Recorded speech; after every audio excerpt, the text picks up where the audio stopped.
It's my pleasure to be the first of several people, I'm sure, that will offer a welcome to you and our event tonight, and to Parsons in general, for those of you that are not familiar with Parsons or new to Parsons, and our event this evening, Natural Light and Architecture. My name is Derek Porter. I'm an associate professor in lighting design at Parsons and in the School of Constructed Environments. For those of you not familiar with Parsons, I'd like to take a moment and introduce you to the MFA Lighting Design program and our academic vision, if you will. The Master of Fine Arts Lighting Design program at Parsons is unique in many ways. It's the first of all, I should say, it's the first graduate program in the world, having prepared young professionals to enter the ever-changing lighting design profession for over 30 years. And it is the only academic program to offer an interdisciplinary curriculum that focuses on the intellectual, the aesthetic, and the technical dimensions of light. In relation, I should say, to interior space architecture and urban design. It is at this nexus of these diverse scales, from the vastness of a city to the intimacy of an object held in one's hand, where we examine the tangible dynamics of light. Our students have the option of 3 unique graduate degree tracks, the first of which is the standalone Master of Fine Arts Lighting Design program. We have a dual degree that includes the Master of Architecture and the Master of Fine Arts Lighting Design program, and then an MFA double major that includes interior design and lighting design. And actually 2 years ago, we instituted a summer intensive, a 1-week summer intensive for those interested in having a Parsons experience without a 2-year deep commitment. We understand the intensity of that. And actually I think Glenn has some information he'll talk about regarding the summer intensive. We've got scattered around this evening as well. So within this context, some 60 students from 20 different nationalities converge upon New York City to examine measured and ephemeral qualities of light, its impact on society, and to establish skills, and I would say most importantly, the values that are carried onto their professional careers. As a continuum of the event this evening, the theme of natural light and architecture, Parsons students from the Light Space Art elective course, I should say I'm the teacher in the course as well, have created an installation that personifies this interwoven relationship between these subjects of architecture and light. In this course, students from across multiple schools of Parsons and multiple disciplines explore the complexities of light, its relation to material and space, and the extraordinary effect it has on human perception.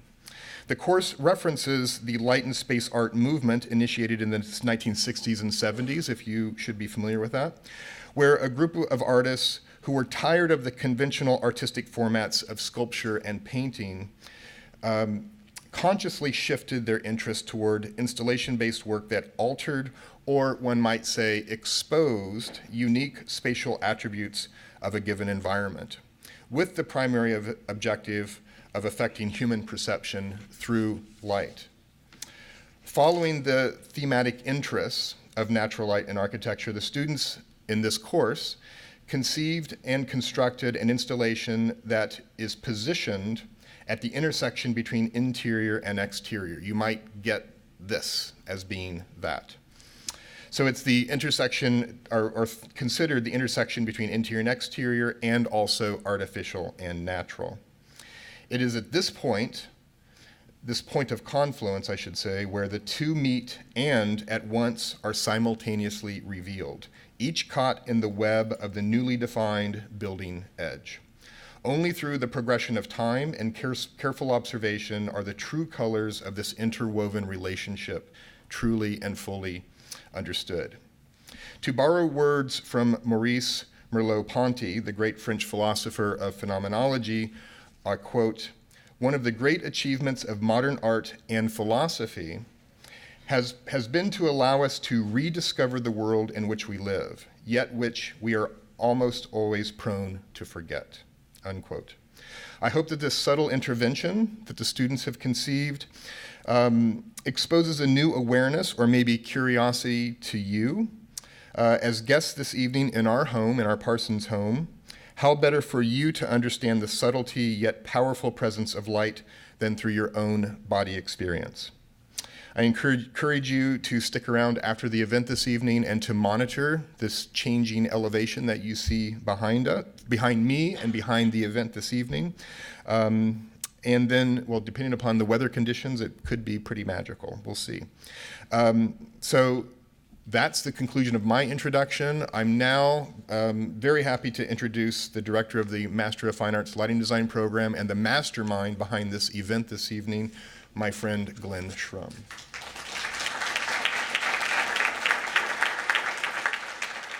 Thank you, Derek. That was a great introduction, and thank you everyone for coming. We're really excited to share this program with you. I'm, as Derek said, Glenn Shrum, director of Parsons Masters of Fine Arts and Lighting Design program.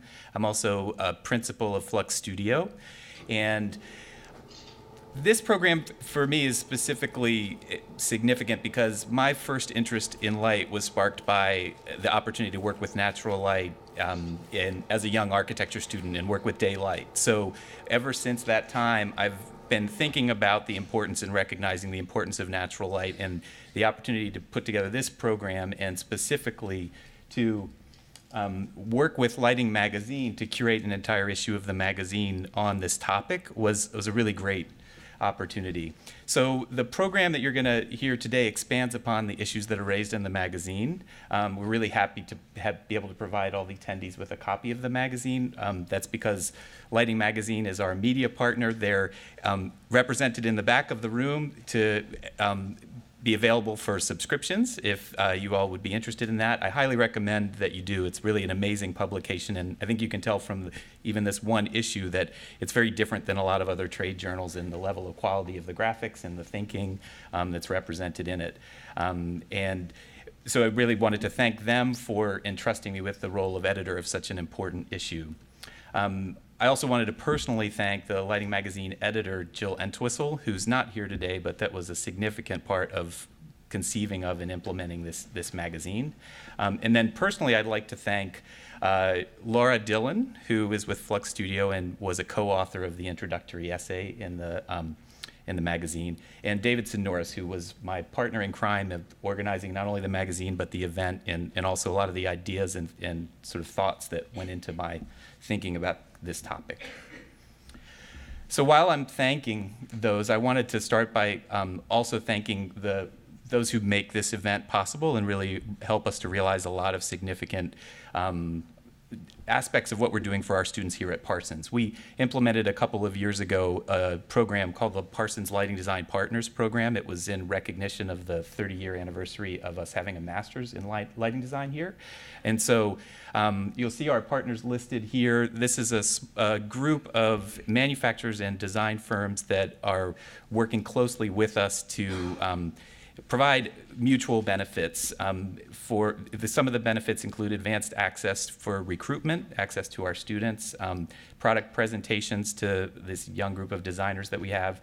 And then increasingly, we're doing some research here at Parsons that we're very excited about, including hosting the Next Generation Luminaire Systems competition on our university campus. And so the partners are going to have enhanced access to that research. So if there are any design firms or manufacturers in the audience, I'd welcome you to learn more about the program. Derek mentioned that we have some information on the Summer Lighting Design Intensive course, and we also have information on the Partners program.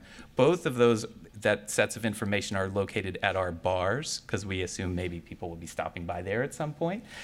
So we welcome you to get some more information. In other thank yous,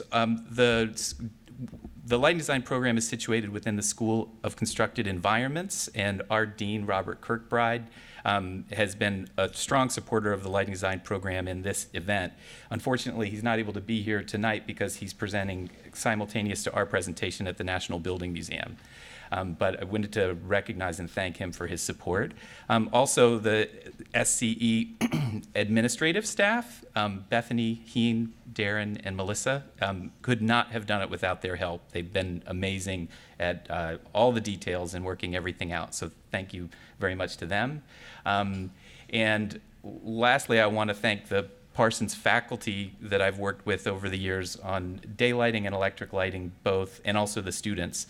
As I mentioned, this magazine and this program are really a culmination of years of rich conversations that I've had, and that's with a lot of different people in a lot of different contexts, but none more so than since I've been here at Parsons. So please join me in thanking everyone I mentioned.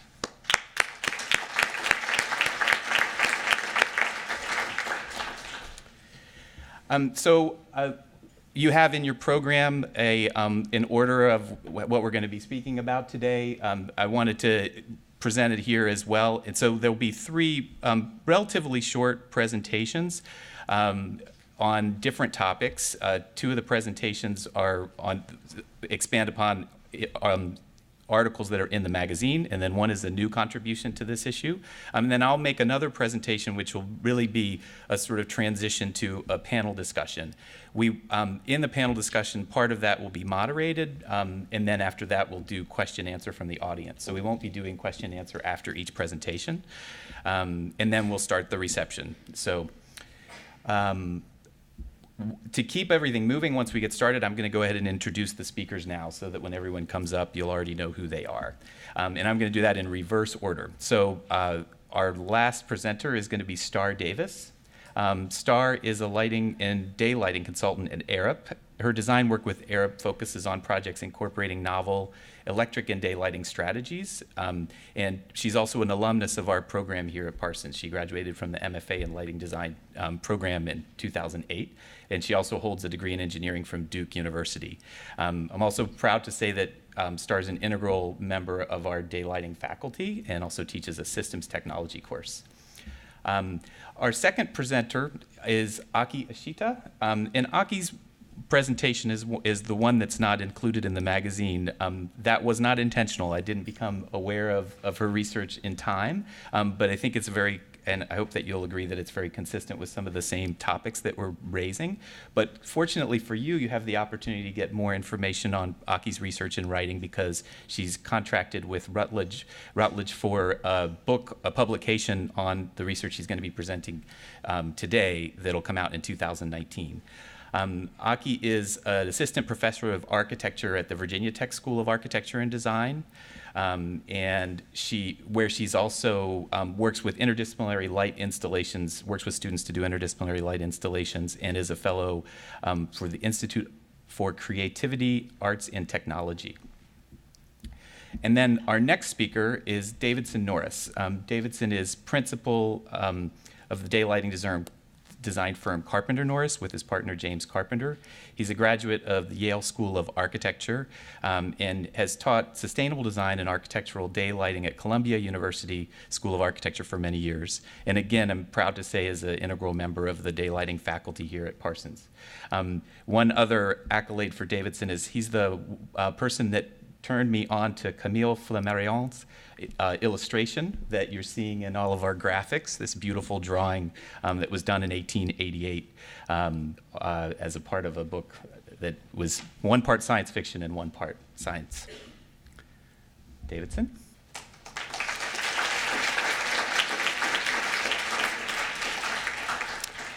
Good afternoon, and thank you, Glenn. Thank you, Lighting Magazine, for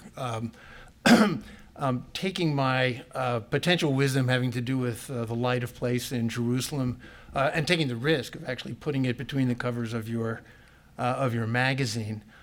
What I am looking to do today is to explore with you something that I have been exploring for some number of years, which is the idea that a place is defined, yes, by buildings, yes, by streets, yes, by parks, and that in and of itself may be sufficient, but it ignores the possibility that light, indeed, is a signature part of the definition of place. I had a chance to explore this in 2013 as a fellow of the American Academy in Jerusalem. And therefore, the focus of what I'm going to review and discuss with you today is the Old City in Jerusalem.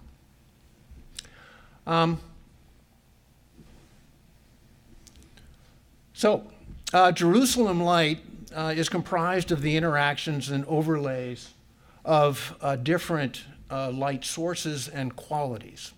The atmospheric light, shown at the bottom left, born of the photonic interaction of sky and climate.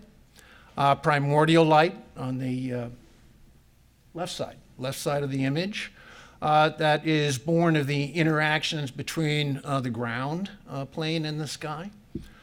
Threshold light that mediates between the primordial light outside of the ancient walls of the city of Jerusalem to the anthropogenic light that defines the light that is defined by the evolved responses inside of those city walls to light given by nature.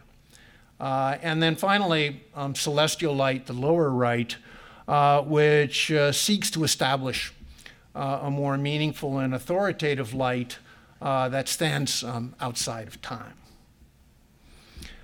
Atmospheric light. Jerusalem stands at the intersection of two very powerful light flows. To the west, the light interacts with robust cumulus clouds composed of moisture droplets evaporated over the Mediterranean.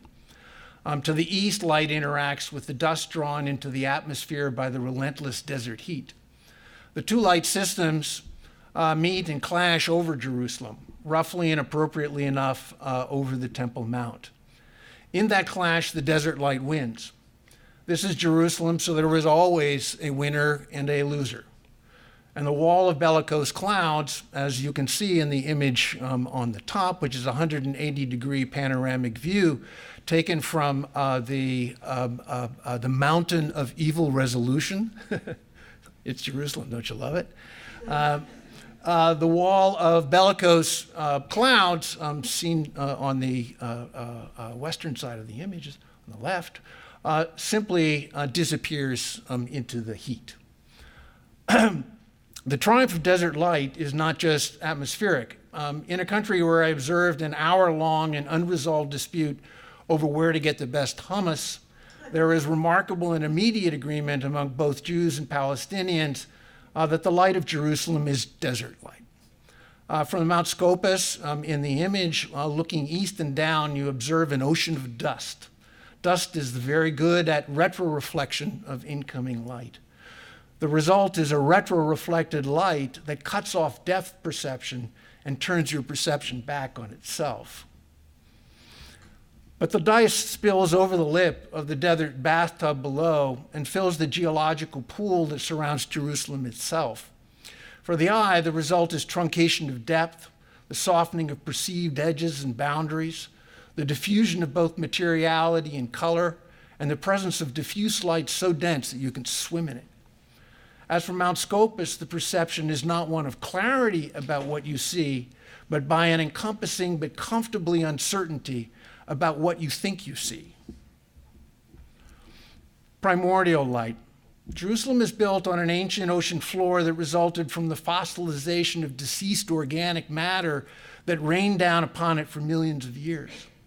The resulting limestone is layered and soft, so when the wind and the water prevail, the landscape erodes into perceptible steps, as shown here in the Kidron Valley to the south of Jerusalem. The resulting light geometry is stepped as well, with a predictable emphasis on brightly illuminated tread and a shaded, darker riser with a roughly contoured nosing that transitions from one face to the other. This step model of light, embedded so deeply in the landscape, then repeats itself in the surrounding man-made agricultural terraces, now with a raised lip to catch not light, but to catch precious water. So if in Jerusalem you live and labor in a world of steps and stepped light, you may as well die in it too. The great Jewish and Muslim cemeteries on either side of the Kidron Valley offer that opportunity. But here the exploration of stepped light takes on a more abstract character. The vertical panels recede into darkness while the tops of the horizontal slabs float rectangular planes of reflected skylight. If you squint, your ability to separate the stepped landscape surrounding Jerusalem from the stepped cityscape contained within its walls is a challenge. The similar stepped cadence of the form, the familiar scale of tread and riser, the steady photonic beat of illuminated tread and shaded riser, all translate from one light domain to the next. Add to that the universal commitment on the part of both nature and man to the same yellow rose limestone, Jerusalem limestone. The domes add a different geometry, one that signals a relationship between domestic space below and the hemisphere of the sky above. Threshold light. Threshold light defines the boundary between the stepped light outside the walls and the urban light that prevails within it. The first change is one of scale of light and shadow projections as one approaches the city. Where the stepped landscape light was fragmented into shards, Jerusalem city light now deploys on vast uniform wall planes. These are not aesthetically driven design decisions. These handsome, large-scale light events are the unintended consequence of a need to create more efficient kill zones for the archers along the parapets. The crenellations at the top of the wall act as a rhythmic, snaggletooth line that zippers together the defensive walls below and the sky above. Where there is a wall, there is a gate. Here the Zion Gate, still pitted by bullet holes from the 1967 War of Independence. On the gate's outside surface, the light remains the strong, harsh, unfiltered sunlight of the primordial landscape, interrupted by a single black recess. Inside the gate, however, a defensive L-shaped plan articulates a lethal pathway for invaders. It offers multiple opportunities to absorb their strength and soften their resolve. With its multiple shifts in plane, contour, and material, it does the same with the light, attenuating the strength of primordial light outside for deliverance to a more comfortable light inside. It may have been of some very modest comfort to those who were slaughtered in these gateways that they went to their maker, and there always was a maker if you invaded Jerusalem, in a state of visual comfort. The shift is defined by the extinguishing of direct light and aggressive white light on the outside that is now replaced by the softer and more diffuse blue light inside. Welcome to the anthropogenic light, the human-developed light of Jerusalem. Anthropogenic light. Anthropogenic light results from light's interaction with a tight and complex network of streets and street walls. The horizontal layering of light still holds. The upper walls are now bathed in sunlight. It then bounces its ways down the side walls of the street canyons, delivering a soft, diffuse, and uniform light at pedestrian level. This blue-tinted pedestrian light has a quality defined by Louis Kahn as one of silence. Steps and stepped light return at foot level. The model limestone is now patinated by centuries of foot traffic, making it reflective. It reflects the sky that is visible through the tortured cracks in the roofscape above. If you pause to reflect on the reflection, you are not walking on stone, but rather on the inside surface of the hemisphere of the sky. A signature Jerusalem light arises within the uniform material for all of its built surfaces. Jerusalem stone. Here shown the Jerusalem stone on the western or Wailing Wall built by Herod in the 1st century. Every structure within the old city is faced with it both by custom and by law. This uniformity of material also delivers a parallel uniformity of reflected color. My suspicion regarding reflected color played out on a late November morning when the sun reflected off of the top of the west-facing Jerusalem stone wall and then penetrated down and through the metal shades on both sides of the street to the stone street below. The color was palpably yellow, gold, and rose, and unmistakably carried the signature of Jerusalem stone. This suggests that Jerusalem stone is not just a matter of surface-reflected color, but that it is also a product of a volume of colored light, like the desert light outside the walls you can feel you can swim through.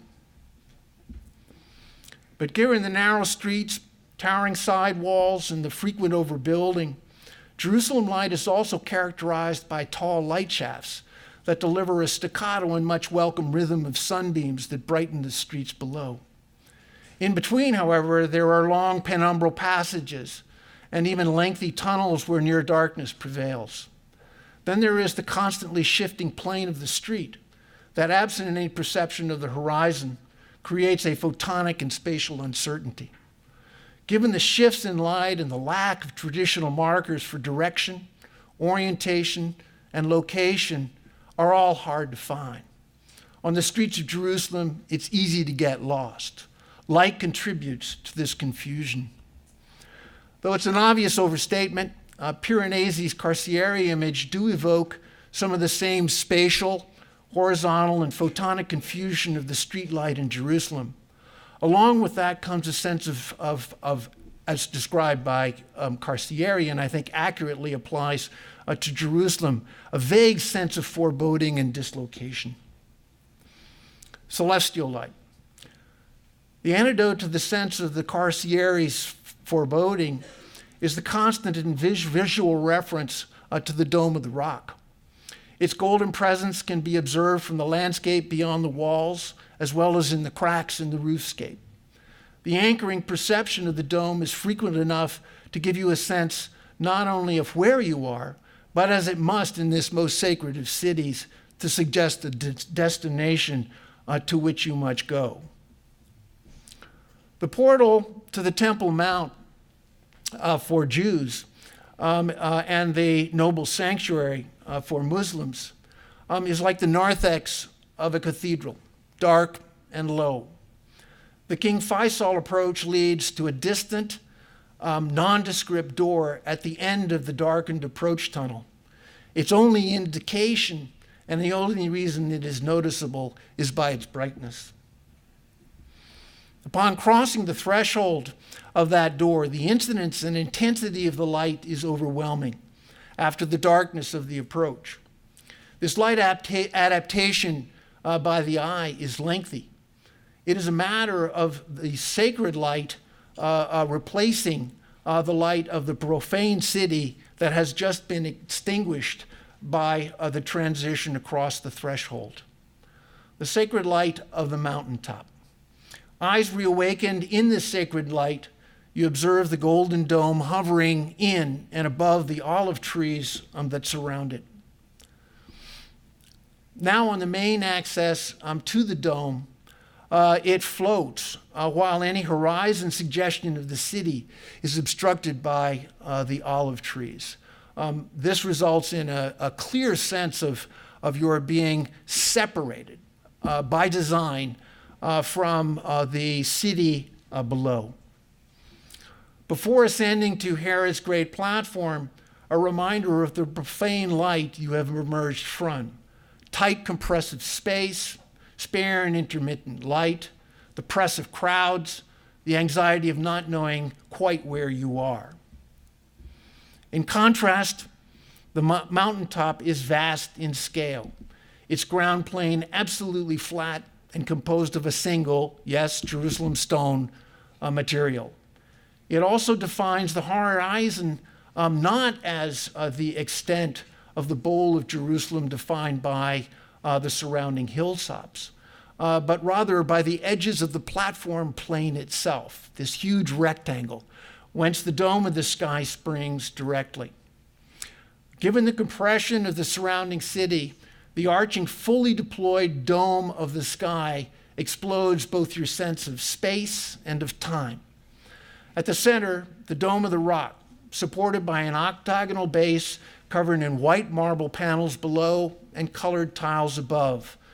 These materials play the role of disconnecting the Golden Dome from the ground plane. The Golden Dome, with its strong, uniform shadow reveal at its base, appears to float, a fitting hierophany or demonstration of the sacred. It is what I would call an ontological space, one that demands of you big questions about the nature of existence. While the Temple Mount is still claimed by the Jews as a ladder to Yahweh, and the noble sanctuary persists as one of the three holiest sites in Islam, the experience of Herod's great platform is comfortably non-denominational. The path of the sun is easy and comfortable to track in the dome's surface, an opportunity that you do not have directly in observing the sun's path across the sky. It offers perhaps a more comfortable observation of what may qualify to a believer as Empyrean light, a light that is unobservable, but that confirms the existence of God in his heaven. But such a perceptual breakthrough might just as well occur to a physics PhD struggling to understand the wisdom of Richard Feynman's quantum universe. Thank you.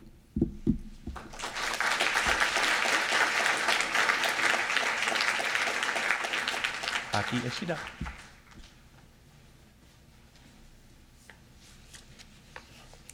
Thanks for that beautiful presentation. I'm going to tell a story or make a case about this glass pavilion that was designed by Kazuyo Sejima and Ryue Nishizawa of Sana. It's the Toledo Glass Pavilion. And in this presentation, since this is about daylight, I'd like to make a case that in the recent decades, architecture has witnessed an emergence of a new kind of transparency and argue that glass transparency is more ambiguous, blurred, and complex than its simple see-through quality. And reflections and transparencies obviously have a lot to do with daylight, so I'll focus a little bit on that.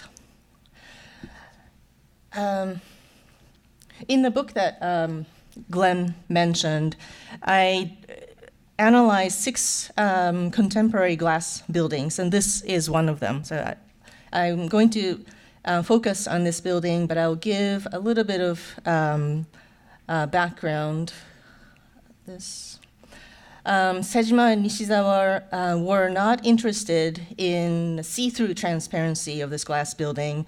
Instead, they discovered overlapping reflections, depth, and even opacities that result from play between light, especially natural light, and crystal clear low iron glass. They did this by not relying on reflective coating, fritting, or chemical treatment, but they did this through very thick, massive, heavy, crystal clear laminated glass. To contextualize how different their notion of transparency is, I'll show some slides of early modern examples. This is the Sanatorium Zonnestrahl of 1925, built in Holland. And in a building like this, the intent was to make the walls disappear by using glass. They maximized transparency to connect the patients who were recovering in the sanatorium with nature outside the windows.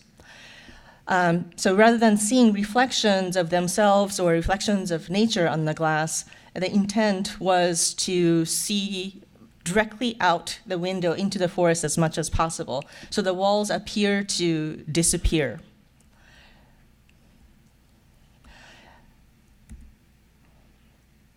Also, in early modernism, you see examples of use of translucent glass, or in this case, at the Cologne Glass Pavilion by Bruno Taut, they used double glazing. So on both sides of this glass stair, there are glass blocks which blur the view outside and also filter light through use of prismatic glass. Another example of glass block, maison de verre, And in more recent years, we see examples of use of acid-etched translucent glass with, this one is Peter Zumthor's Kunsthaus in Bregenz, and Nelson Atkins Museum by Stephen Hall. So, while you could argue that there are non-see-through ambiguous qualities of glass in these examples, what makes Sana's building different is that they use crystal clear glass instead of translucency to bring about this ambiguity. People such as Annette Fierro have written about more contemporary examples of translucent glass. The Grand Projet projects in Paris under the leadership of François Mitterrand. Here, Fierro talks about the political meanings, political metaphors that were represented by use of glass. In this example, I'd like to show that this ambiguous, what I'm calling ambiguous transparency, is achieved at Toledo in three ways. One is through inventive spatial strategy, and the second is through inventive structural and mechanical engineering, and the third is through balance of light between interior and exterior, both during the day and at night. And through these three means, 4,000 years of glass history is seen in and through layers of bubble-shaped glass enclosures that flow into each other like liquid. So the first, the spatial configuration. This building is fully enclosed with 1-inch thick laminated crystal clear glass on the exterior. So there's a contiguous exterior envelope. And within that envelope, there are bubbles of glass rooms, mostly glass rooms. There are a few opaque rooms. The glass rooms are made up of 3/4-inch thick, again, crystal clear glass, low iron. And Ryu Nishizawa describes this concept as wrapping each programmatic element with a curved line drawn with a single stroke of brush. I think this act of enclosing each program with a single brush stroke suggests a space that's different from that one that is drawn with a pen. Like a brush stroke, the air cavity that surrounds each bubble-like enclosure in Toledo is contiguous and varied in width. And this brush stroke that is made with combination of ink and water suggests that maybe these walls are not completely opaque nor completely transparent, but it is blurred in transparency. So these glass rooms are separated from this exterior glass enclosure by minimum of 36 inches. And this creates a buffer zone of temperature that mitigates the temperature difference between the outdoor and the indoor. And this is a mechanical space that is normally made completely opaque in a normal building. It's the plenum. This is where the air circulates, and this is also what allows these glass rooms to remain completely transparent. So, as you can see in this photo, a hot shop where they demonstrate glass blowing, glass casting, which generates a lot of heat, is able to be viewed through these two layers of transparent glass. Usually this wall would have to be an opaque, insulated wall, but in this case, because of the 36-inch air gap, they're able to place this corridor that can view directly into this space. The visual effect that results from this glass-wrapped air cavity is that of reflection and re-reflections layered upon each other. From some angles, the layers of transparent glass appear to create density of near-opaque material. It is unlike the air cavity found in standard double glass facade or the mechanical shafts and spaces concealed in opaque stud walls. This transparent cavity flows like water through the building to make a contiguous air cushion. So this light gray poche is the contiguous air cushion that is made completely transparent. And there are also 2 courtyards that receive daylight, and I'll talk a little bit about those later. And this dark gray zone is the hot shop that has very different temperature requirements, and it emits a lot of heat. So normally this would be enclosed by opaque insulated walls. But as a result of this 36-inch glass plenum space, that's not made for normal circulation of people, but it's for circulation of air. And for maintenance, people would walk through this, so it's minimum of 36 inches. And in addition to that, the mechanical spaces that are usually hidden in the walls are hidden in the ceiling and in the basement ceiling or the floor. So all of these pipes, which would normally necessitate more opaque walls, are hidden in the horizontal ceilings and roofs. And here again, you see this zone that's made between the bubbles, bubble-like rooms. And this is the structure.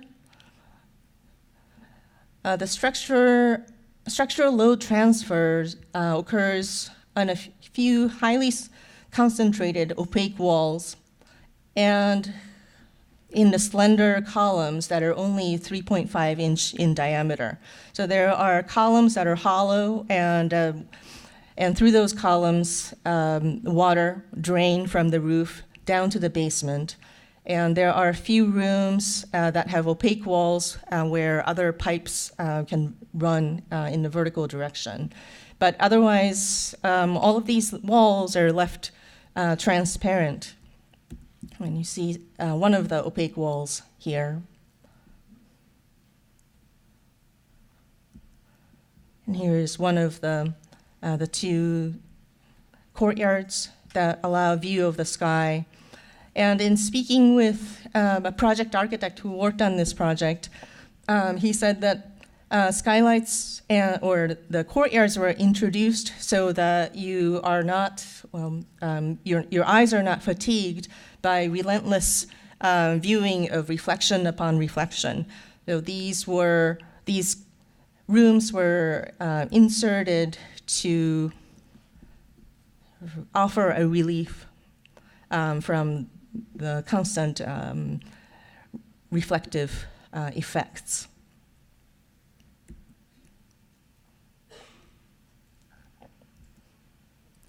And in addition, at night, they said they talked a lot about how you might modulate the reflections that can be seen from the inside when you're viewing outside at night.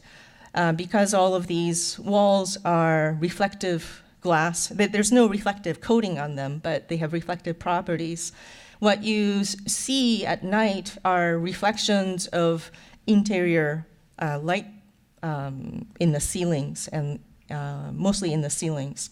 So in order to mitigate that, they lit the landscape with these light posts so as to balance the light level between inside and outside.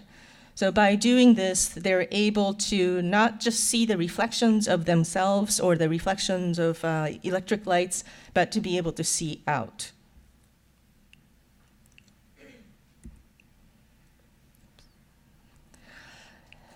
During the day, the level of light and views are also controlled by this translucent curtain that was designed by Petra Blaise of Inside Outside.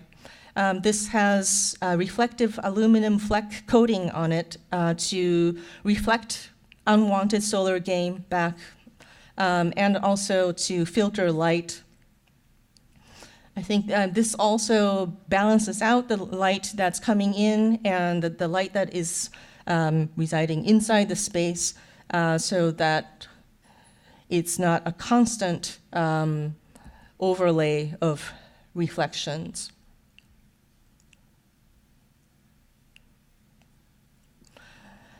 Observations of glass at the Toledo Glass Pavilion suggest that complex and intensified effects in glass buildings are present.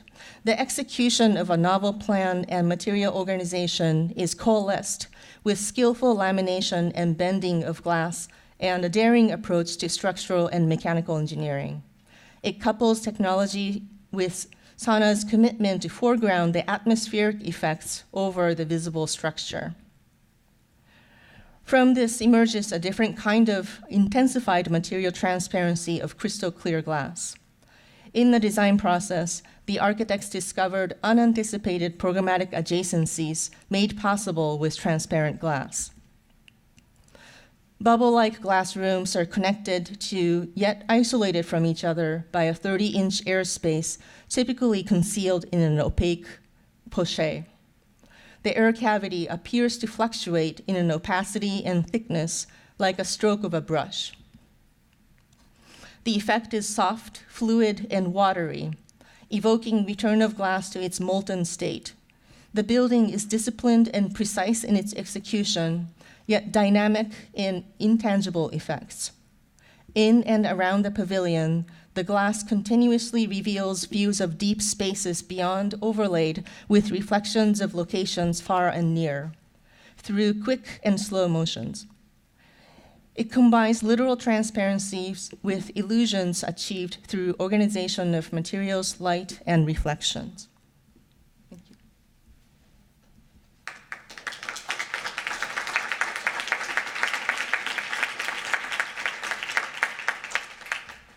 Thank you, Aki. And I'd like to introduce Star Davis. Hi, everyone. Before I get started, I kind of need to understand, because I go somewhere in between art and super science. So how many of you are lighting designers or lighting specialists in some way? All right, at least 50%. How many architects? Good. Other? Good. All right.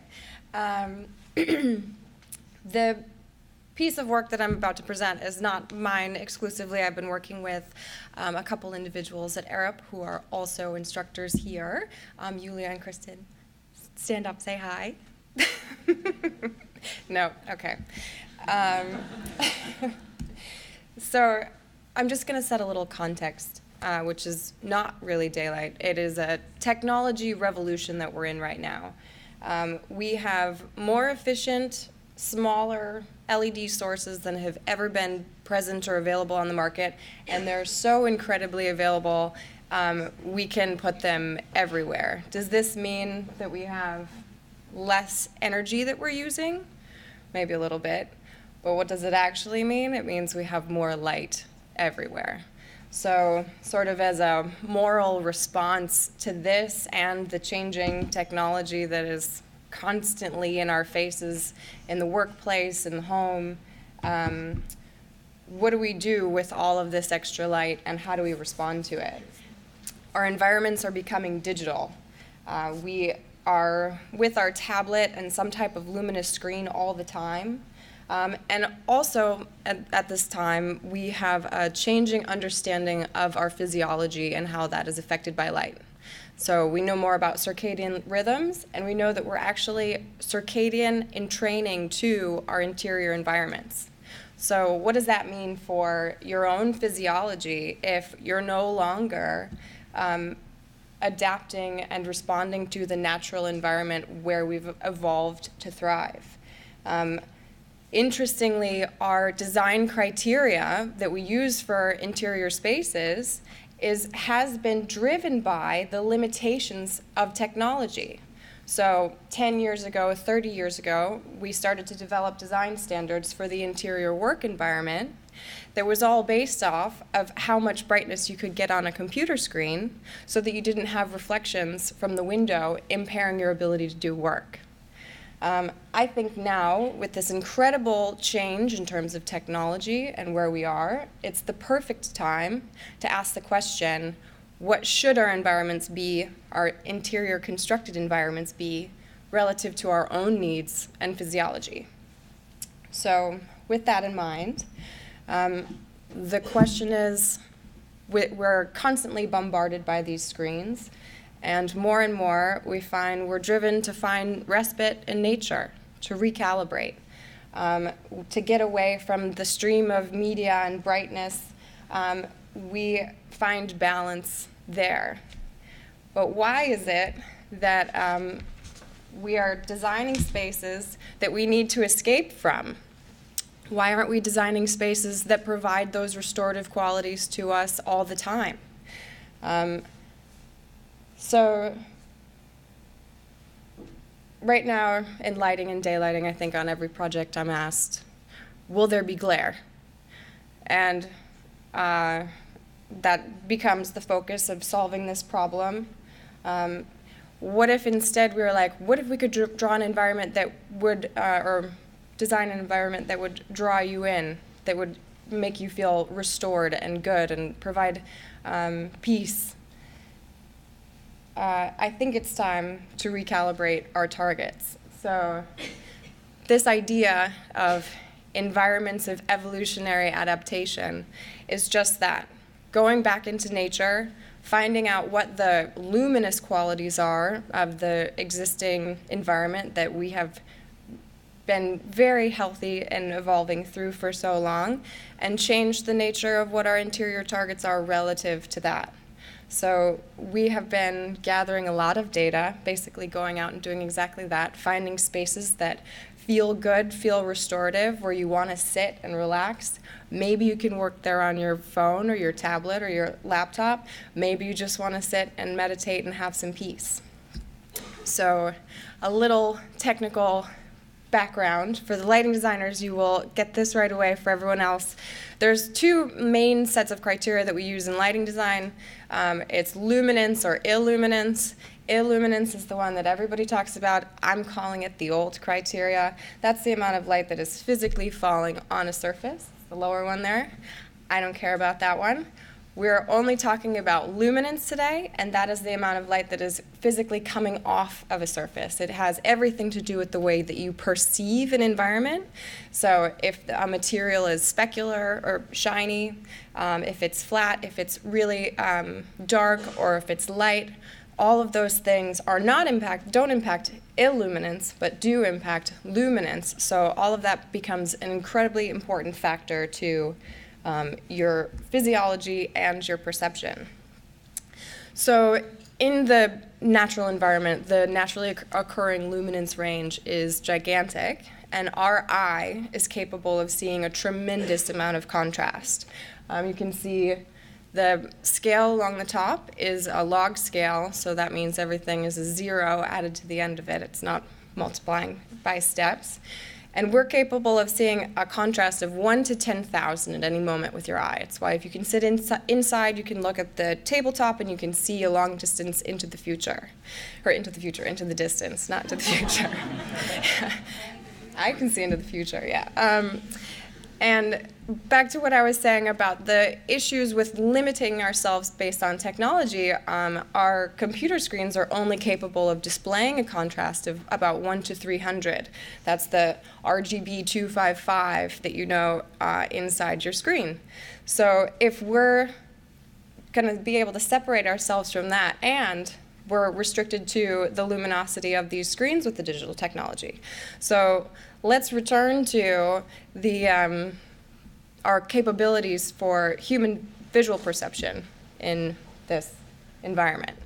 Right now, the next series of images that we're going to go through, I've set up an analysis range, which is basically the most commonly occurring luminous range in the natural environment. So down to 0.01 candelas per meter squared and up to 10,000 candelas per meter squared. We get a little bit higher than that if you're looking directly at the sun, but you shouldn't do that anyway. And unfortunately, right now, we don't get below 0.01 in most of the environments on the planet because we have so much electric light all the time. The atmosphere never is able to get lower than that. So the starlight is often missed. So this is a beautiful scene. It's actually in Prospect Park. And one of the things about the scene, I didn't take this photograph, Yulia did, which it just gives you pause. You see the very high contrast, there's dappled light, there's movement, there's reflection, there's just a peace and a calm to the space. So the question is, what are all of those balances? What type of contrast do we have? What type of materiality? What type of movement? And this luminance map basically puts false color to that to allow us to explore it a little bit further. Looking at some of the peak values, we've got 2,700 candelas per meter squared as some of the brightest spots, and right next to it, 3 candelas per meter squared. So that's like a 700 to 1 difference. Now, I don't know if you know what the design standards are, but they say don't ever go above 10 to 1. So how is this beautifully restorative scene something that we're drawn to, and yet something that we would never, ever design to, given best practices or our current understanding right now? And then relative to the overall average within the scene, which is closer to, going back, closer to 70, we have about a 40 to 1, balance between those two. A different scene, walking down also Prospect Park. This image, I think, just kind of leads you right through. You want to go there. There's an incredible luminosity to the leaves in the canopy above that just feel like they're glowing, and there's a movement to it. So with that in mind, we're like, what does this mean from a numbers perspective, from a data perspective? And similarly, we found that there are places with very low luminosity that your smartphone will be much brighter than in the 8 range, and then up into the thousands throughout, kind of speckled everywhere within the scene, certainly well outside of the range of targets that you would experience inside, but certainly not something that you would find objectionable if you're walking through. Similarly, walking just as the sun sets, we find a beautiful gradient in the sky between the brightness of the sky and then the soft shadow of the clouds, and how much they have this voluminous quality that gives you this soft movement of time and flow, but also this incredible contrast that we're very comfortable to be existing in. So 1 to 10 from the ground to a dark part in the sky, 1 to 40 is a recurring theme between bright and average that we've found within the data set. And then with all of that in mind, what about the passage of time? I absolutely love clouds, and I don't know why. There's a little society that I met someone who has started a cloud appreciation society. And he's quite entertaining. I do recommend you check them out online. Absolutely beautiful. I'm lucky enough to have this be the view from my window, so it's become a bit of an obsession, this skyline view and the relationship between the estuary of the water and the light coming in. And so the next series of images are taken over about an hour and a half as you watch the transition of the color and the intensity and the saturation of the sky, and that magic moment when the electric lighting overtakes the day lighting, and then we have night. So of course I wanted to understand what this was like from a luminance perspective, and I wrote down my numbers so that I didn't mess them up. So starting at 8:45, we have an average of about 5,000 candelas per meter squared throughout. 15 minutes later, we're at 1,000. 15 minutes later, we're at 100. 15 minutes later, we're at 50. 15 minutes later, we're at 5. 1, 0.5, 0.1, 0.05. So smooth gradients, I'm going to bounce back. I'll go forward one. the sky balance between them, there's these smooth gradients, there's incredible dynamism in terms of the change over time. It's incredibly captivating to watch. You can sit and see this move through time and not be distracted. You may want to have a cocktail. But quite enjoyable, and definitely a place to restore yourself after the day. Evening time is interesting. This was taken well after sunset, and you can see that's actually not stars that you're looking at. Those are planes out of Newark. So unfortunately, while we can see the moon quite brightly, there's really no view of the stars right around Newark, at least around this time. So how does this start to impact our interior design, our constructed environment, our intentional design, the things that we have control over? I'm going to go through a couple projects that we explored what was built, and then some that have been informed by it, and then one current project where we're trying to really actively push and pull these two things together at the same time and push the boundaries with the new technology that's allowing for all this to happen, like letting it inform the design a little bit further. So this bit of research all started with some exploration that I did for the low line, and that had to do with what is the quality of light relative to an interior space that feels restorative and will make you want to sit and linger. So this luminance map shows the similar gradient of intensity that we were going for over the sky dome, which is just a metallic ceiling. But all of the light in this image is daylight, it's sunlight reflected. And we also have a nice 40:1 contrast ratio, which was also the target. So this is a favorite museum, North Carolina Museum of Art, Thomas Pfeiffer and Partners. This is the museum daylighting system was customized in order to control daylight and bring it in to the space, but provide that connection to the natural environment, but one where we were also preserving the artwork. The analysis of this shows actually quite similar gradient of intensity to diffuse light. The walls are there's no striations on the walls, but there's a beautiful striation of light intensity into the skylights, which I think is tremendously successful. The next project is actually an electric lighting only project. This is the San Francisco MoMA, and much to my heartbreak, the curators there said there will be absolutely no daylight in these galleries. We hate daylight. And then we took them around to a few museums, and they said, oh no, we like the quality of daylight. We just don't want any daylight.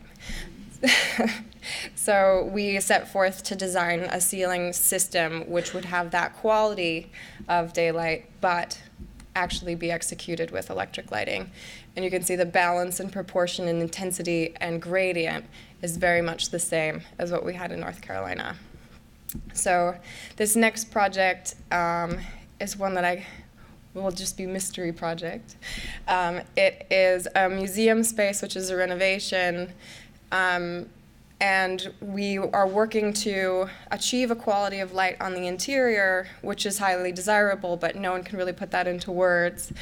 So of course we're balancing between lots of conversations with curators and the people who operate the space, and then going crazy with data analytics. So this is a quarter scale model, so we can all fit inside, but just barely. And there's no HVAC.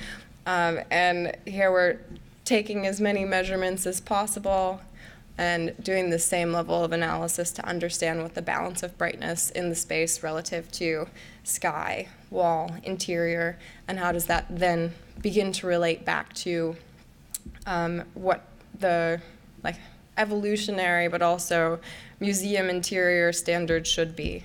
So I have a little video showing several days inside the model, hoping that we can recreate these types of events when the future spaces finished.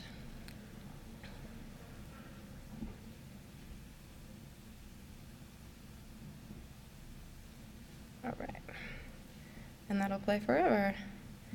So to conclude, given the rapidly evolving nature of our technology, and lighting technology in particular, I think it's time to reframe our design standards. I don't know what the conclusion is, but we're in a huge data gathering exercise, and I hope you'll do the same to have a wellness-focused and human-inspired drive to the design. And let's let our own needs be prioritized over the limitations of our technology. And so let's find the solution from nature and from data.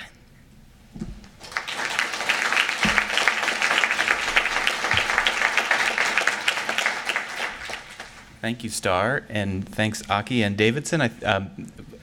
Very interesting presentations, I think, and I'm particularly interested in the arc of going from an observation of light qualities that have been in place for a very, very long time to a provocative statement about where maybe light should be going, and lighting design and daylight design in particular are headed.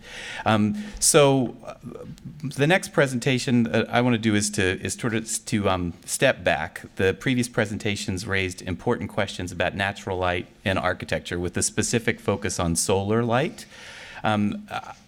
In being given the opportunity to look at or to edit the lighting magazine, initially the title of the magazine was going to be the daylight issue. But I think, consistent with what Star's pointing out, I'm quite interested in natural light being a broader heading and what that exactly means. So I want to spend a bit of time looking at natural light more broadly. So our ancestors relied on natural light in very fundamental ways. They relied on fire for heat and for cooking. They relied on the solar light and starlight for navigation, both day and night. And of course, they used natural light as their light sources. There was no technological light beyond controlling flame at that point. So it was unquestionable to them that it was fundamental to their existence and critical to their existence. And I think increasingly in an increasingly technological world, where our reliance on natural light isn't required, we have to ask the question of why is natural light still relevant? So what qualities do different forms of natural light share? I would argue, in considering the different forms of natural light, the various forms of natural light, that their dynamism is really a key component that shapes our understanding of the world, and that it reminds us that we're a part of something larger. Here you're looking at a video of lava, which looks very much like the kinds of play of light that we see in the clouds from the sun. And so it's interesting to me that there are these commonalities across different forms of natural light, and they're specific to natural light, but not necessarily specific to the light source form. And then we have the aurora, which is the light's generated in a very different way from a magnetic charge. But the dynamic aspect of the aurora is this shifting form. For those of you that have experienced the aurora in person, it's not unlike an experience that you have when you're laying in the grass looking up at the clouds on a beautiful spring or summer day. And you have this interest in capturing visually what you see in the clouds, trying to identify a shape or a direction of form that the clouds are forming. But as soon as you capture it, it's gone. And this is exactly the way the aurora operates, in that it's like watching water come in and trying to capture that wave. You can't capture it. That characteristic of it changing and morphing is fundamental to what it is, and I would argue fundamental to where its value is, and why the excitement and curiosity that we experience in natural light is related to those kinds of qualities. So it can inspire awe. You know, the experience of the aurora being outside of your door, having it not be something that's typically in my experience, I can't imagine not stopping everything and valuing that at a very high level. But at the same time, it also serves really very critical ways to bring us all together on a much more intimate scale. So you think about huddling around a campfire, and I'm interested in how, and I have to contrast that with the fireplace on your TV and how nobody ever says that was a really great fire we watched on TV. But what I'm interested in about the fire, the campfire in particular, is that in a way it really defines the conversation. It's a unique moment. There are these points where there's more or less light or more or less heat. The color might change, but that sort of choreography of light is inherently natural. It's not something we usually think about as being created by electric light. And it really helps us to create a setting where you connect with others on a level that's deeper than your average lighting environment. We also experience fear in some cases from natural light. So the experience of watching a lightning storm, depending on where you are, can be one that you're watching very much in being aware of your own safety. But I have vivid experiences from my youth where we watched the lightning storms over a broad vista. So I wasn't afraid of the lightning storm. What was really exciting to me about that experience was that it was an incredibly active viewing experience. And this is another aspect of natural light that I think is a characteristic that spans across multiple types of natural light. So it's not unlike watching a meteor shower, where your vision is engaged at a heightened level, and your peripheral vision is arguably more valuable than your direct vision, and you're very much trying to anticipate where that next flash of light might come from. And that experience of that active experience of perception is one that, as lighting designers, we value so much. You know, when we're aware of our own seeing and we're in the moment of light in a way that's more than usual. And I think that also has to do with this dynamic, and then arguably also because of the component of chance. So this is another aspect I want to introduce is how the dynamic of natural light and the excitement. Ooh, I didn't do that, but I appreciate it. So this excitement that you have from some natural light phenomena exists very much because of the aspect of chance that keeps it very, I won't say unpredictable, and I'm going to get to that in a bit. As lighting designers, we like to think that we can predict many things, or at least try to understand how we can get closer to predicting many things. But these chance results, this surprising and unexpected results, are a reminder that the light is existing within a larger system. So I think that that's another sort of reminder that we exist within a larger system. So beyond the inspiration of natural light, which I'm hoping you'll get out of this presentation, I also want to do a little bit of analysis.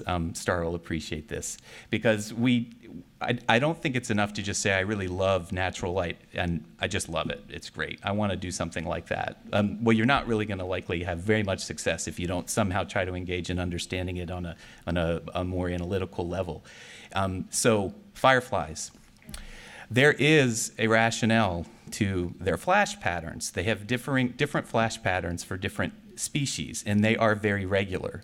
So the graphic that you see on the screen, the top axis is seconds. So you see the duration, and then you can see the interval of their flash patterns. So these flash patterns vary by different species. The male fireflies flash at a pattern so that the female fireflies can be aware of where they are and identify a mate.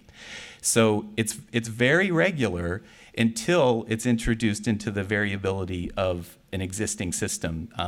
And so in the case of fireflies, that existing system is varying flight patterns, environmental conditions of wind, spatial conditions within an environment. So these spatial, environmental, and temporal conditions make the firefly flash patterns appear random, but in fact, they're just unlikely, but they are very much something that can be predicted.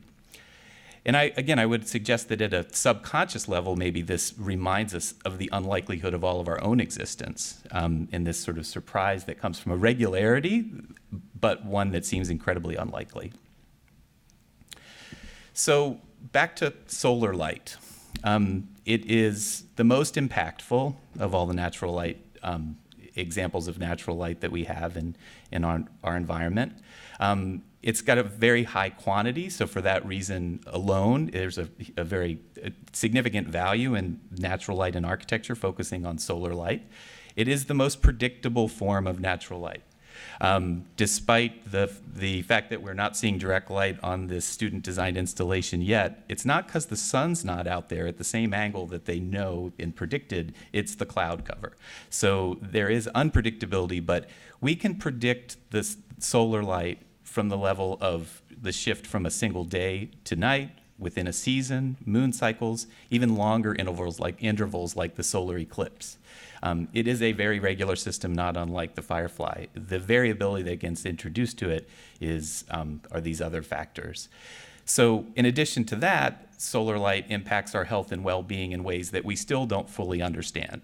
We're understanding more the physiological impacts of solar light, but the emotional impacts are also really very much unknown as well.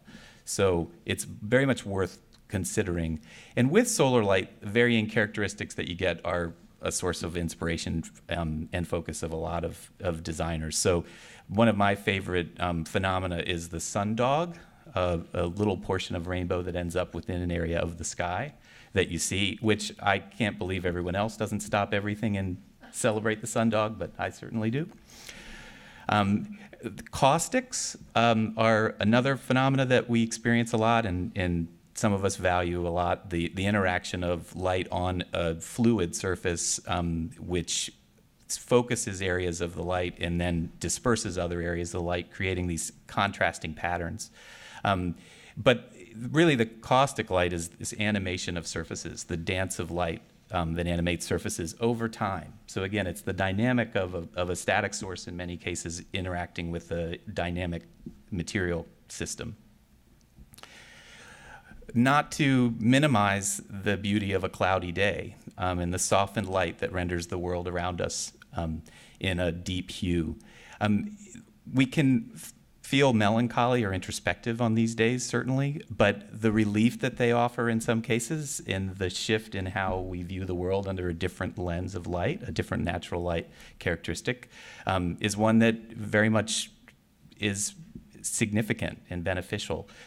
So these shifting qualities, the dynamic of solar light that provides this variation, really gives us rich information that helps us build an understanding of our environment over time, either our environment on a local level of where we live, our own view, or our environment more broadly about just understanding the world through our own experience.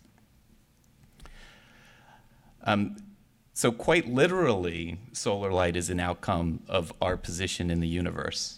And so the dappled light patterns that we see, the circular patterns that you see on both of these images are a camera obscura presentation of our own sun. And I was fascinated by the change to the dappled light patterns that occurred over the solar eclipse. I wasn't able to be in the path of totality, so I didn't have the experience of being in full darkness, but the impact that the change in these familiar patterns of shadow had on me was significant. And I note that it was significant for many people that don't think about it very often, but I was interested when I went to go grab this image of the solar eclipse shadow pattern off of the internet, is that it was defined as scary light. And I thought that that was an interesting sort of indicative of how important natural light in its consistency is to our understanding of the world. So I have another example here, which is a part of some broader research that I'm doing. So I'm not going to go into as much detail and analysis of how this operates as I will in some other context. But this is a observed lighting phenomena of light interacting with architectural conditions in a more typical way. So what you see on the right side of the screen is a real-time image of light coming in through a glass window that's a cylinder glass, so it's a textured glass window. But that glass, or that light, I should say, is under the influence of a steam shadow from across the street. So the dynamic of this steam shadow in how it's shifting the position of the natural light and the angle of natural light and introducing shadow to the condition of light that hits the cylinder glass wall is what creates this effect. Oops. Now I want to slow it down a bit. So this is a slow motion version of the same light phenomena.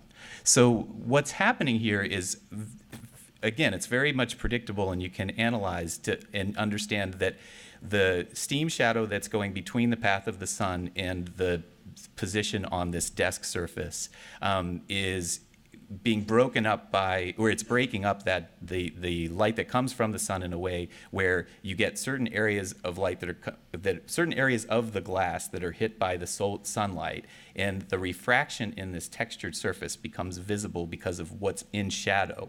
So if it was full light, you just see the perfect image of the window cast, but because we're getting this broken light that's created by the steam shadow, that's breaking up the photons that are hitting that cylinder glass and creating this pattern of dynamic shadow. So you have a fixed light source that's interacting with a natural system to create this dynamic.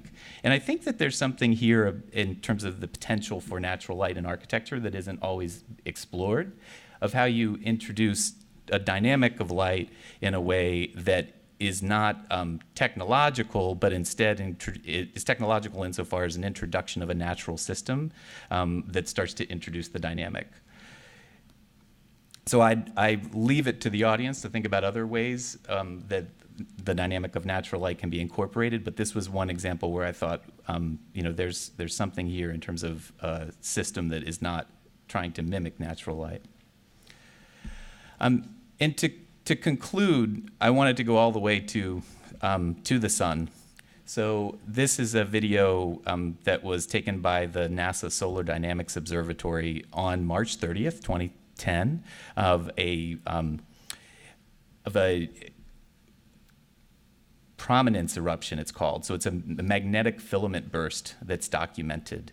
And so what it gives you some insight into is this observation about natural light's fundamental characteristic being dynamic goes all the way to the sun itself. Our sun itself is very dynamic, and it changes constantly. It has the largest eruptions of any body in our solar system. And so embracing these characteristics of change that are typical to all natural lighting types is what I would propose that you do. So by incorporating these spatial and temporal conditions that lead us to appreciate natural light's dynamism, architects and lighting designers can heighten awareness of our position within a vast and unknowable universe. Thank you.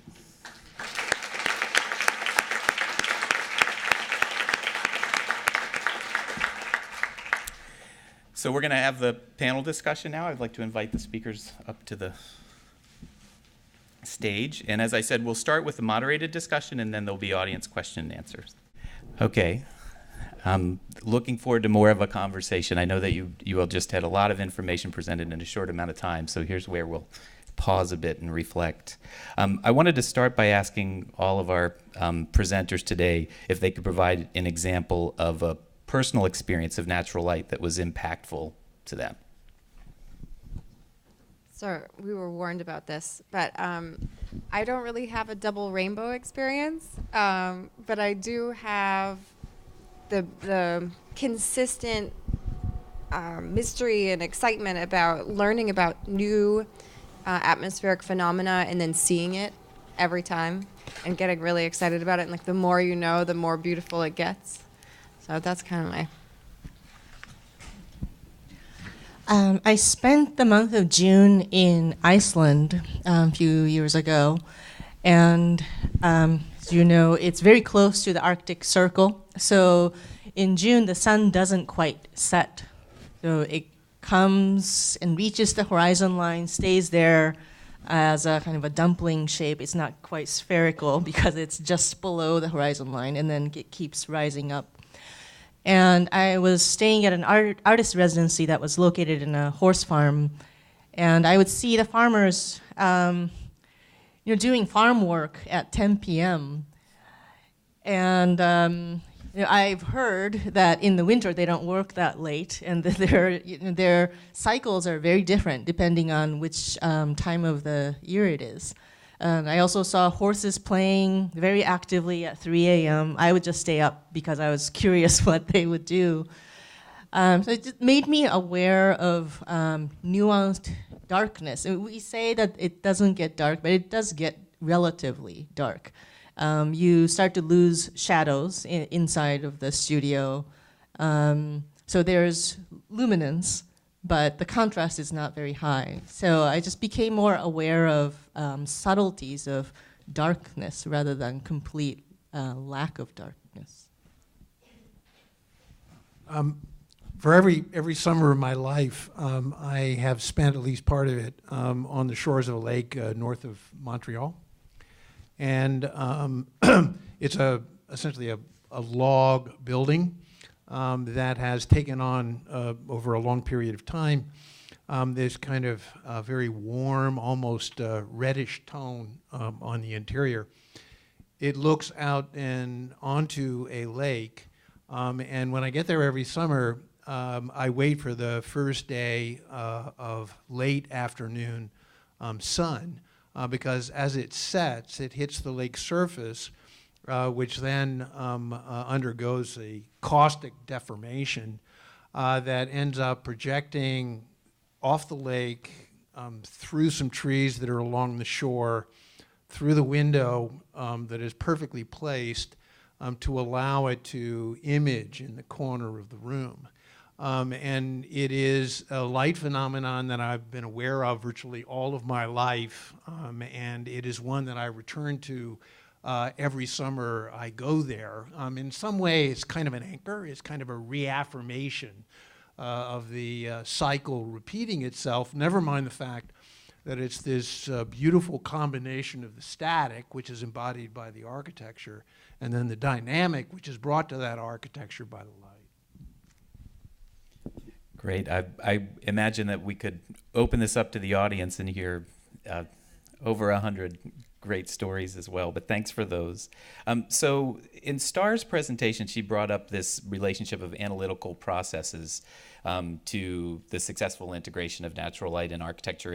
And here at Parsons in the lighting design program, our students know that we're particularly interested in moving between more analytical processes and creative processes, or more conceptual processes, in a way where you don't assume one leads and the other finishes. And I think with natural light, it's especially important because the intention, as I mentioned, to do work that is evocative and interesting and maybe relates to phenomena that we've experienced is shared by a lot of people, but the ability to deliver it is not able to be done by as many people. So I wanted to just ask you all to reflect on this relationship of analysis to integration of natural light in particular in architecture. Easy one. David, do you want to lead on this one?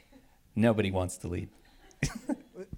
I just ask the questions. I don't have to answer. The thing that I would add, and partly it's a reflection of what I experienced in Jerusalem, is that there is an academic pathway to understanding a very lot about light, but that doesn't replace keeping your eyes open, right? The wonderful thing about photons is they're all around us all the time.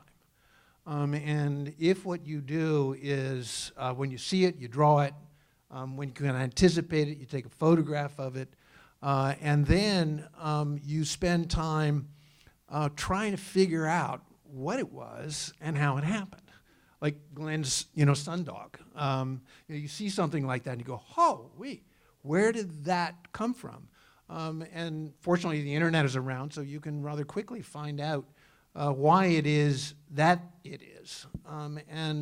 So I think it's not just learning about how to analyze or to simulate light.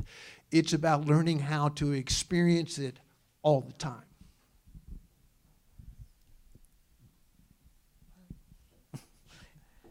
Well, I can say that in looking at Star's quantitative analysis, it made me want to, we do take measurements of Toledo Glass Pavilion and see both qualitatively and quantitatively when reflections might become more prominent, because, as I said, the architect's intent was to foreground the effects over the tectonic expression.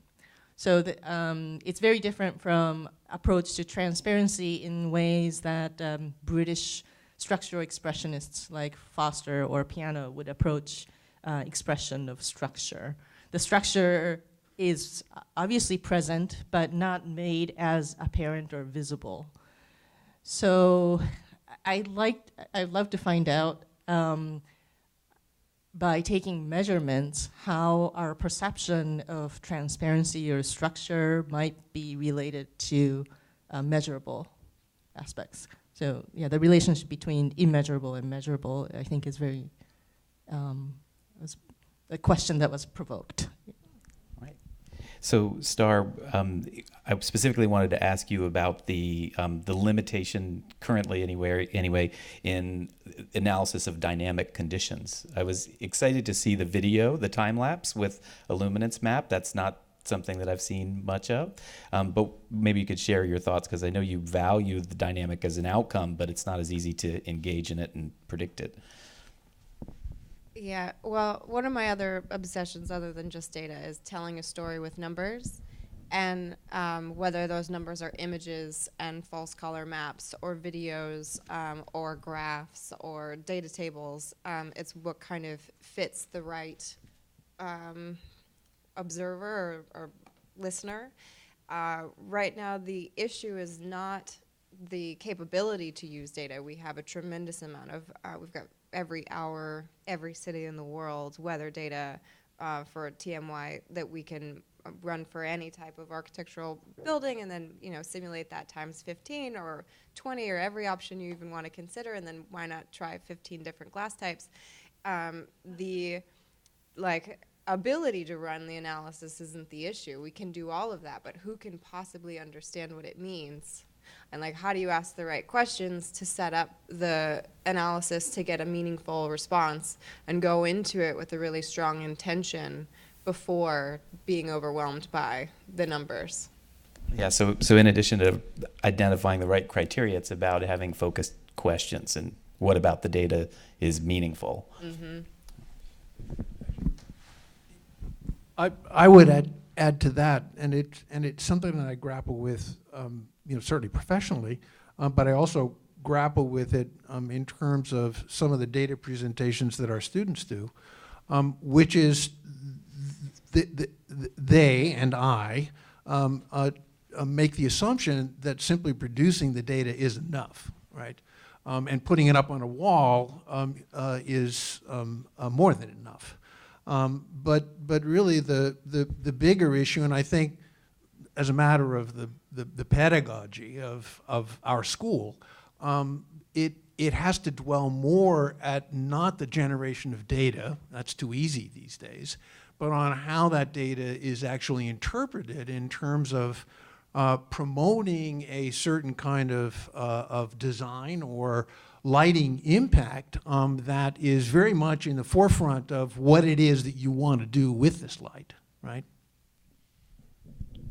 Right, agree. So another issue that was raised in all of the talks was the role of material. So we know that we don't perceive light without often materiality reflecting it into our eyes. And so it's terribly important to working with natural light in architecture. And I wanted to sort of have the group expand upon the role of material in natural light design in varying ways. I think there are many ways we could engage in that topic. But I guess, Davidson, with yours in particular, I know from your from conversations that we've had that you're interested not only in the light of Jerusalem as a place, but also questioning the light of place beyond that one context. And you reference the materiality of Jerusalem often and how that's impacting the light characteristics, but maybe you could expand upon how you think material might be a way to understand light of place beyond Jerusalem. Yes, and to me that is in some respects the the ultimate definer of light in place. It's not the relatively easy to predict interaction of a surface and light in terms of its color presentation, or its reflective characteristics or transparency characteristics.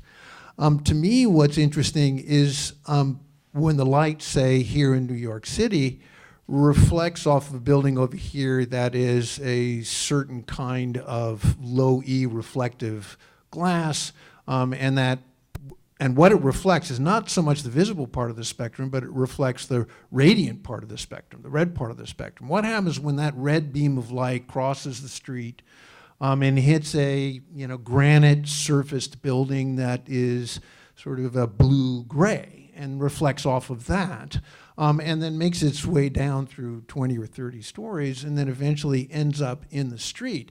And what I've come to realize, and partly as part of my experience in Jerusalem, is that those reflections create a volume of colored light, right? And we spend our lives in these volumes.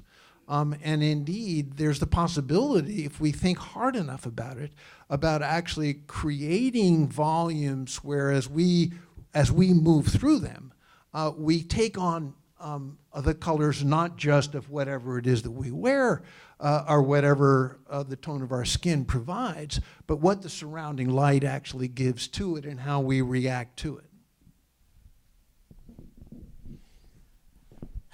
Well, in thinking about the placeness or the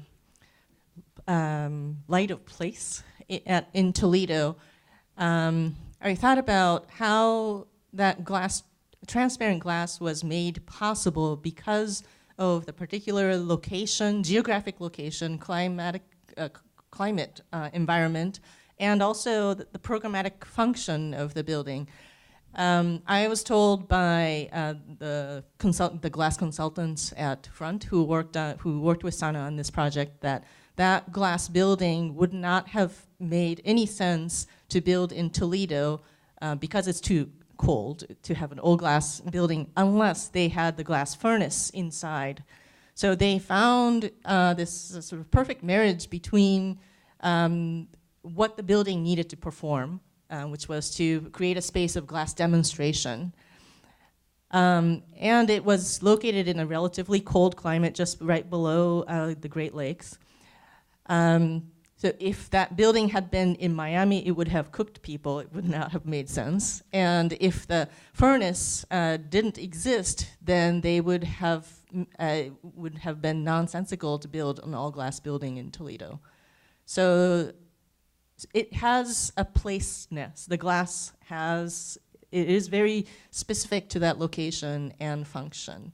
So I think that glass transparency is very much of Toledo.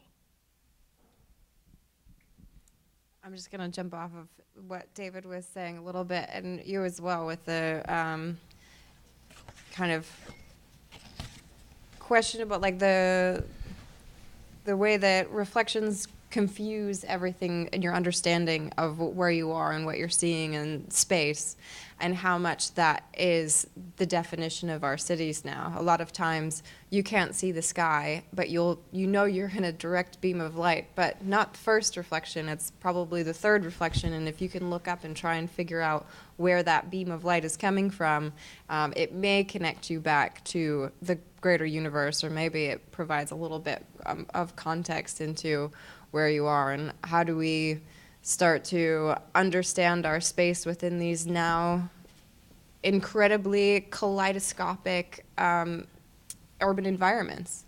So that is the natural light in the city. It's not always coming from one place, it's coming from all over the place, and in many different intensities and colors and patches and in very beautiful ways. So I think there's a way to embrace that as well. It just made me think about a firefly finding its way into Times Square. So we'd like to have some questions from you all. There'll be a couple of microphones around if anyone's got questions for the panelists.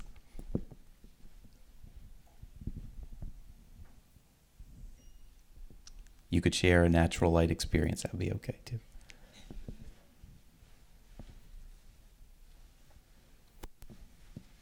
There's one.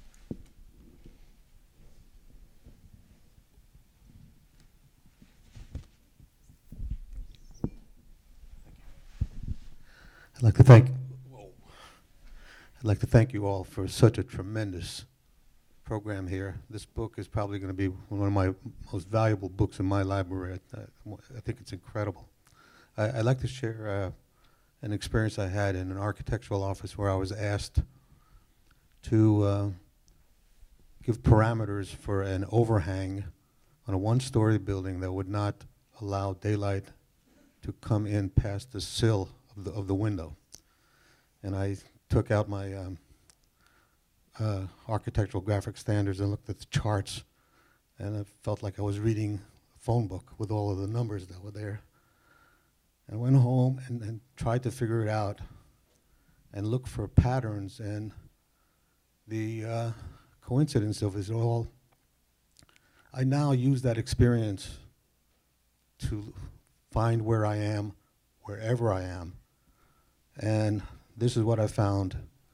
At about 40 degrees latitude north, in the average seasons of spring and autumn, the sun in New York will rise almost due east. It will set almost due west. I don't have to look at the graphic standards anymore.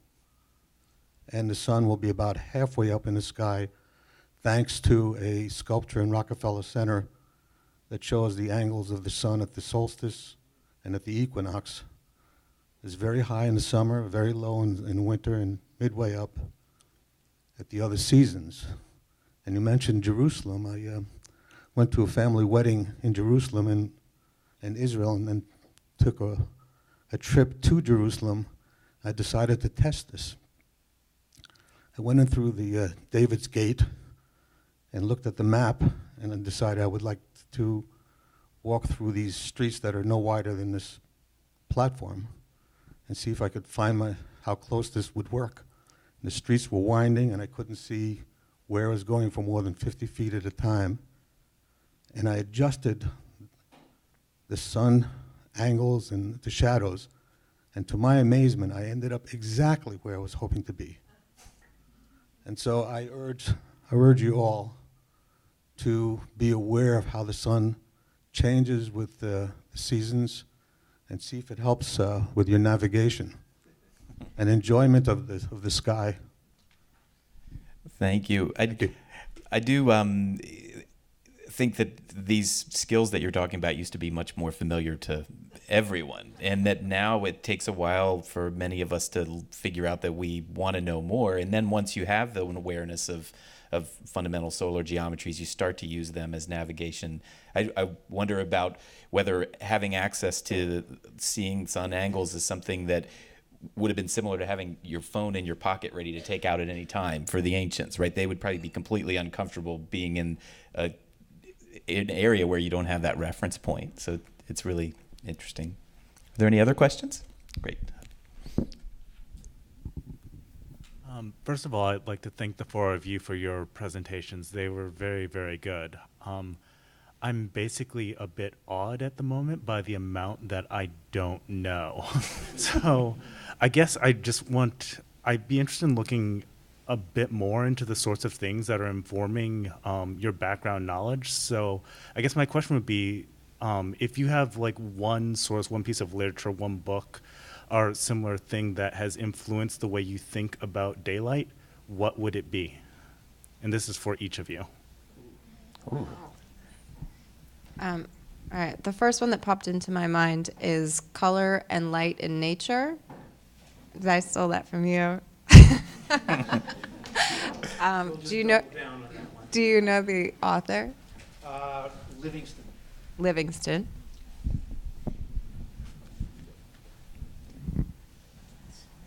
A formative text for me was Sun, Wind, and Light by Virginia Cartwright. It came out in the 80s, I think, or 70s, but it presents very clear diagrams of solar geometry. It helped me to understand it early, but was a reference that I continue to go back to.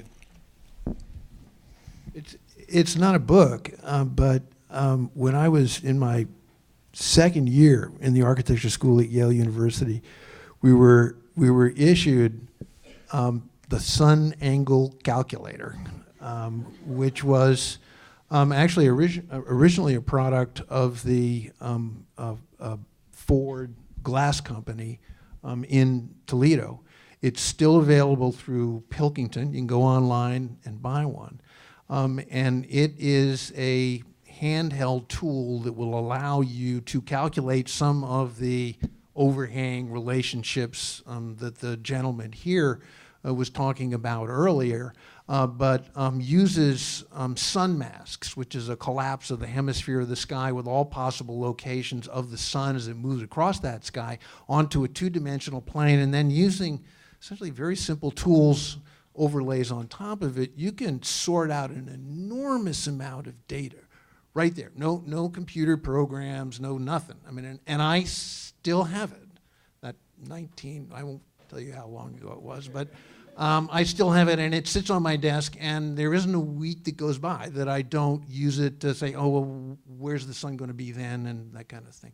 So it's a very good tool for, one, familiarizing yourself with the path of the sun business, but the other thing which I think is really important is that when you start to think about the relationship between the sun and a building, it's no longer 1 or 2 point perspective. It's hemispherical perspective, right? Which means that horizontals are curves, right? Verticals are straight, and they all emanate from a point at the center of this solar diagram. So it's not just that it shifts your understanding as well as improves your knowledge. It actually shifts your perspective in a very, very meaningful way and makes you start to think about the relationship of light to built space as a matter of hemispherical geometry. Well, this is also not a book, but one collaborator that all three of us share is James Carpenter. I mean, I worked at his office for 4.5 years, and working at Carpenter's office, who specializes in design with glass, made me realize or see the nuances of light in ways that I had not even thought of before. So how light interacts with materials as an architect was really sort of brought to light. Yeah, I can second that. I think when I was initially taught about daylight, it was one of keep it out, like just only let a little bit in because it's really dangerous and it's hot and it's glare and it's awful. And shifting that perspective to the incredible beauty and dynamic of this light source, which provides all of the energy on the planet, to something that should be materialized and focused on and be the design intent, is certainly tremendous perspective change. And anyone else? We have one up here.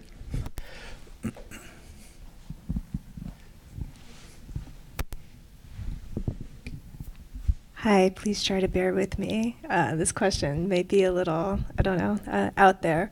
But one thing that I gathered from all three of your presentations was this dynamic between light and power, and I don't mean power in the sense of electricity, but power in the sense of dynamics. So in Mr. Norris's presentation, it was walking into the temple through the shadow. At the end, you had this brightness, this cleansing, this light dynamic. In, I'm so sorry, Ms. Davis's presentation, you talk about bringing natural light into indoor spaces, and that's very important when you think about office and power dynamics.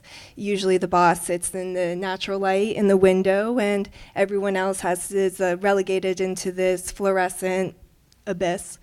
But I was wondering in the construction of the building in Toledo if that was a factor at all, this maybe democratic access to light. Was that something that they considered because you really focus more upon the artistic elements of it? Well, at the building in Toledo, I'm not aware of any power structure that influenced the decision of glass. But one of the chapters in my book is a chapter on glass ceiling, the metaphor of glass ceiling. And I'm trying to sort of think how that relates to light. Well, I do say in the chapter that the glass ceiling is something that appears to not exist, but it is present, and it keeps cracking but not breaking. And I say that the reading of that transparent glass changes depending on where the light source is. So if the light source is on the inside, then you see the reflection of yourself. So the women who are trying to break the ceiling see the reflection of themselves. Whereas during the day, when the sun is out, it actually appears to be see-through, and it appears to not exist. So in that metaphor, that it's loaded with power. But in Toledo, and specifically, I can't really think of how that might apply.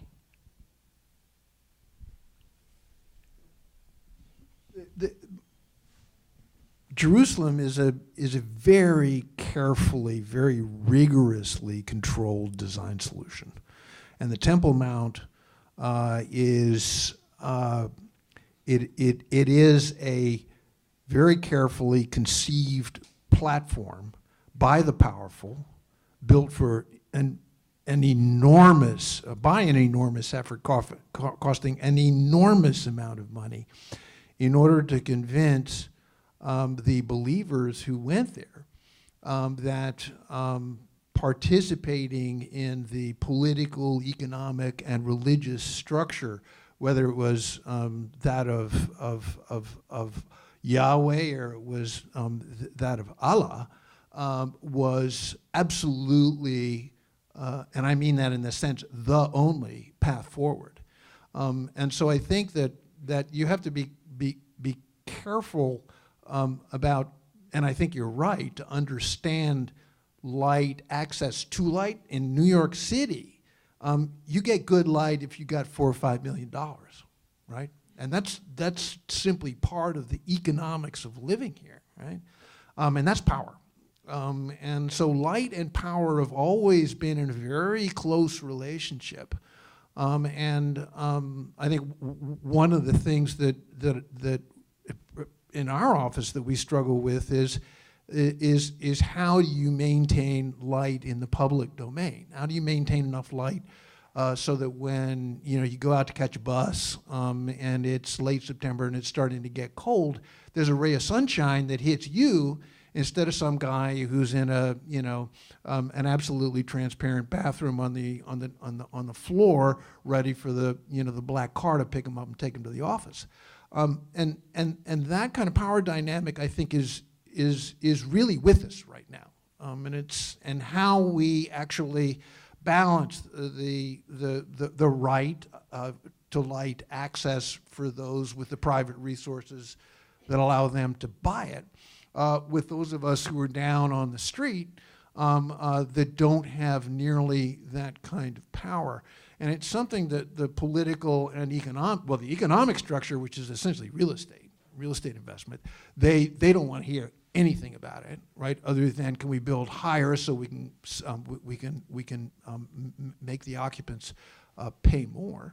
I mean, whether that's commercial real estate or residential real estate.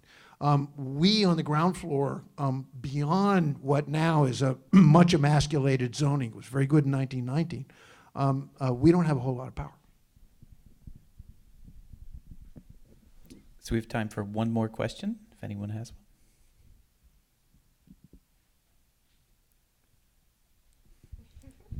We have one over here.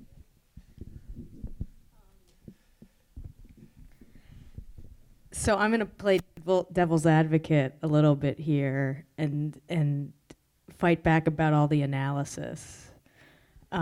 Because some people, maybe not myself, but some people believe that in overanalyzing or being ultimately predictive of what will happen, you may lose some of the magic that exists within these natural phenomenons that are beautiful because they're so unpredictable and surprising and, you know, sublime. So how do you guys respond to that? It's thought that some people have.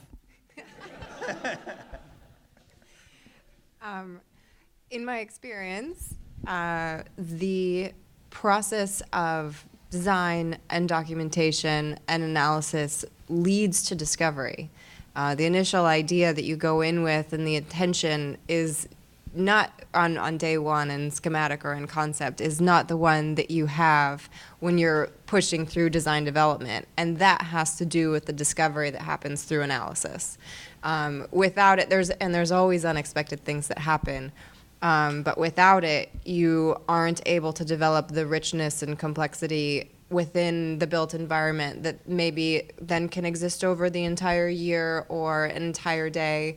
You might have in mind a specific moment that you want to go for, and you build it like that, but without rigorous study and the happy accidents. The more you study it and the more you analyze it, the more that those things become apparent, and they no longer become accidents. They become design elements that you can bring out and emphasize and really maximize their impact. So without the analysis, you have fewer accidents that are less able to be opportunistically grabbed and implemented throughout the design. So I've got a couple of responses. One is about analysis as it relates to observation. So, for example, this would be understanding that the firefly flash patterns are regular and seeing that graphic. That taking something you observe as being sublime and considered to be sublime and completely mysterious and understanding it is a question. A lot of people don't want that knowledge to be understood or don't want that knowledge themselves, that somehow something's been lost. There's a great essay about the point where Isaac Newton revealed the spectrum and essentially solved the mystery of the rainbow. And there were a lot of very angry people in the world that the rainbow, which up until that time was evidence of a higher power that worked without any intention or any sort of predictability, that wasn't exactly it. You could still argue, and I would argue, that there's still a magic in experiencing the rainbow, and there's a real wonder that comes from it. But there were many people that thought it was lost as soon as one person understood it, and they wanted to keep the blinders on and not have that understanding. So from my point of view, when we work with light, it is our duty to understand and analyze how light is operating, because to Davidson's point about observation being analysis, if it's how we appreciate what we're working with, our medium, and understand it better. But in terms of the analysis, more from the point of view of sort of predictive analysis as a part of the design process, what I'm questioning is, or what I'm asserting is, that most analysis right now is focused on establishing and delivering fixed results. And what would happen if we change the focus and emphasis and goal of our analysis to delivering dynamic results, designing and analyzing to create situations that embrace chance and change? I don't think that's how we're doing analysis right now. Right now, analysis is all about so we can fix it, so it will always operate a certain way. So I guess that's the provocation, is to say, I don't think analysis has been the issue. I think it's the agenda of analysis. And if we accept that natural light's dynamic qualities are valuable, and then I think it's a critique of our analytical methods as they've existed. With design of Toledo, the project architect of Sana kept emphasizing that they were not interested in effects that they could readily predict. They were interested in surprises. So I think the client must have had enough faith in Sana's vision to predict that unpredictability and anticipate that those unpredictable effects. They could do analysis and renderings and simulations of the lighting effects, but they couldn't have possibly predicted every effect at every time of the day, every time of the year. So I think that that's part of the design.